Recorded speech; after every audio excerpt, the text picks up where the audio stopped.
एक बड़ी खबर आ रही है, आपको बता दें। और सप्लाई में कमी की वजह से दिल्ली एनसीआर में कमर्शियल एलपीजी सिलेंडर के दाम बहुत तेजी से बढ़े हैं। इस वक्त की एक बड़ी खबर, दिल्ली एनसीआर में कमर्शियल एलपीजी सिलेंडर की सप्लाई में दिक्कत की खबर आ रही है और दाम काफ़ी बढ़ गए हैं। कल तक प्रति सिलेंडर दाम 2300 रुपये थे, जो आज बढ़कर 3000 रुपये तक पहुंच गए हैं। तो बड़ी खबर। अमरीश पांडे, जी मीडिया संवाददाता, इस वक्त हमारे साथ जुड़ रहे हैं। अमरीश, क्या ताज़ा अपडेट, डिटेल में बताइए। तो जिस तरीके से हमने देखा 2 दिनों से लगातार कमर्शियल सिलेंडर की जो सप्लाई है उसमें दिक्कत देखने को मिल रही है और सबसे बड़ी दिक्कत जो है वो रेस्टोरेंट और होटल एसोसिएशन को हो रही है। उनका साफ तौर पर कहना है कि बिजनेस इससे प्रभावित हुआ है। हालांकि जो सरकार ने पिछली बार रेट बढ़ाए थे 7 तारीख को, उसके हिसाब से नए रेट जो कमर्शियल सिलेंडर के थे 1883 रुपए प्रति सिलेंडर, लेकिन सप्लाई का जो क्रंच है उसके चक्कर में, उसके कारण ब्लैक मार्केटिंग हो रही है। और ये ब्लैक मार्केटिंग में जो रेट्स थे वो कल तक 2300 के आसपास थे, जो अब क्राइसिस बढ़ने के बाद कई इलाकों में 3000 तक पहुंच गए हैं। ऐसा रेस्टोरेंट से जुड़े जो हमारे सूत्र हैं उनसे हमारी बातचीत में निकल के सामने आए हैं। हालांकि दिक्कत यह है कि 3000 देने के बावजूद भी सप्लाई की कोई गारंटी नहीं है, यानी कि एक बड़ी क्राइसिस आने वाले दिनों में हमको रेस्टोरेंट और होटल में देखने को मिल सकती है। उनका साफ तौर पर कहना है कि इतने कम समय में जो क्राइसिस हुई है उससे हम ऑल्टरनेट फ्यूल पे नहीं शिफ्ट हो सकते और ये हमारे बिजनेस को हैम्पर करेगा। राइट, तो ये ताज़ा अपडेट दिल्ली से अमरीश दे रहे हैं। बहुत शुक्रिया अमरीश आपका। लेकिन इस खबर पर और बात करने के लिए हमारे साथ इस वक्त एक बेहद खास मेहमान जुड़ रहे हैं।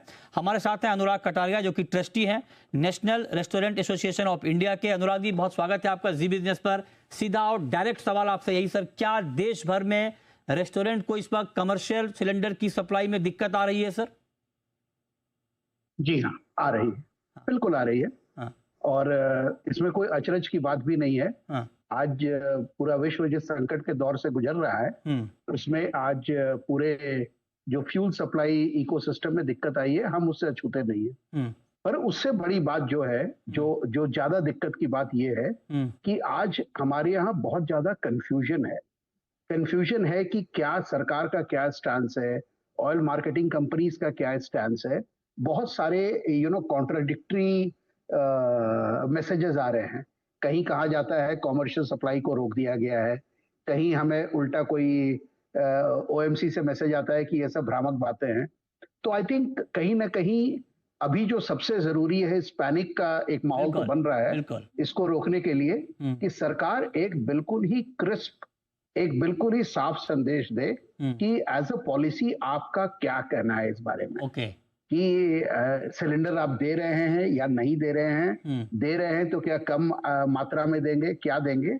आई थिंक इस बारे में सरकार से अगर एक क्लियर मैसेज आ जाता है तो काफी सारी जो ये भ्रामक बातें हैं हम इनसे बाहर निकल सकते हैं। एग्जैक्टली, ये आपने बढ़िया बात कही। लेकिन मैं आपसे ये पूछ रहा हूँ सर, क्या इस वक्त, चूंकि आप रेस्टोरेंट एसोसिएशन को रिप्रेजेंट कर रहे हैं, क्या इस वक्त सप्लाई पूरी तरह से नहीं हो रही है या कमर्शियल सिलेंडर की बुकिंग हो रही है लेकिन कम हो रही है? मतलब मैं ये जानना चाह रहा हूँ, क्या रेस्टोरेंट को सप्लाई पूरी तरह से बंद है या बंद नहीं है, कम हो रही है? दोनों में क्या सही है सर? बंद नहीं है, कम हो रही है और ये हर शहर में अलग अलग है। मसलन जैसे बेंगलुरु जैसे शहर में या हैदराबाद जैसे शहर में ये परेशानी ज्यादा गहन है बनिस्बत की बात हम करें मुंबई की। तो ये अलग अलग शहरों में अलग अलग परेशानी है। पूरी तरह बंद कहीं भी नहीं हुआ है, लेकिन एक रुकावट जरूर आई है, सप्लाई में कमी जरूर आई है।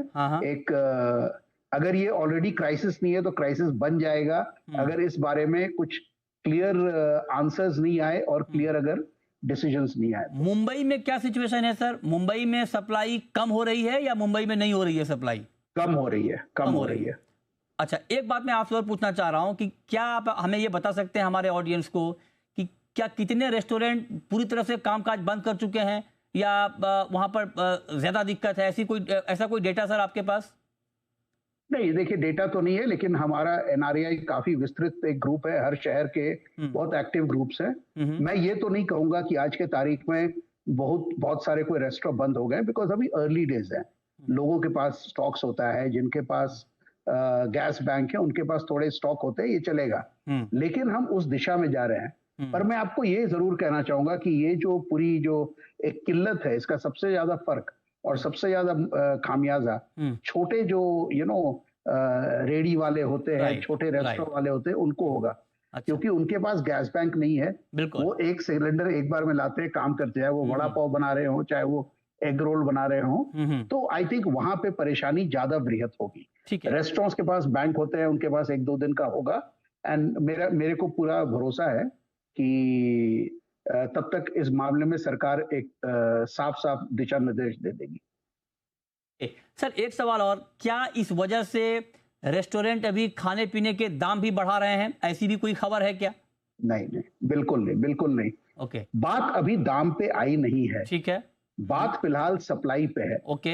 अगर सप्लाई आने लग गया तो दाम बढ़ाने का कोई औचित्य नहीं है। और अगर ये दाम, मैं एक बार को सिर्फ बहस के लिए कहूं, 2-4 दिन के लिए टेम्पररी बढ़ भी गए तो भी कोई रेस्टोरेंट उस समय दाम नहीं बढ़ाता है। परफेक्ट। ये बात इस वक्त प्राइस की नहीं है। अच्छा। ये सप्लाई की है। ठीक है सर, सरकार की तरफ से बार बार ये बयान आ रहा है कि ब्लैक मार्केटिंग रोकने के लिए अलग अलग कदम उठाए जा रहे हैं ताकि ब्लैक मार्केटिंग ना हो। क्या इसकी वजह से दाम बढ़ रहे हैं? क्या कमर्शियल सिलेंडर के, अभी दिल्ली में खबर आई कि दाम 3000 रुपए हो गए, क्या मुंबई, बेंगलुरु या बाकी शहरों में भी कमर्शियल सिलेंडर के दाम बढ़ रहे हैं क्या? मुझे ऐसी कोई खबर नहीं है, मुझे ऐसी कोई खबर नहीं है कि कहीं पे दाम बढ़ रहे हैं। कोई इक्का दुक्का केसेस हो सकते हैं, बट आमतौर पे ये नहीं है।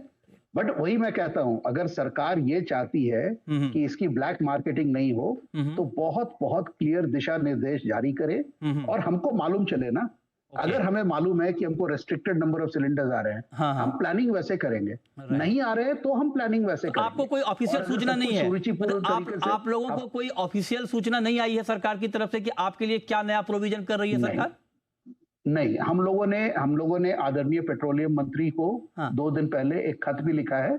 हम अभी तक जवाब का इंतजार कर रहे हैं, एंड मुझे विश्वास है कि जवाब जल्दी ही आ जाएगा। ठीक है। एज ऑफ नाउ हम सारी चीजें जो हैं सब अलग अलग स्रोतों से आ रही हैं। कोई ट्वीट करता है, कभी कोई ऑयल मार्केटिंग कंपनी ट्वीट करती है, कभी कोई डिस्ट्रीब्यूटर एसोसिएशन करता है। इससे ज्यादा कंफ्यूजन पैदा हो रहा है। परफेक्ट।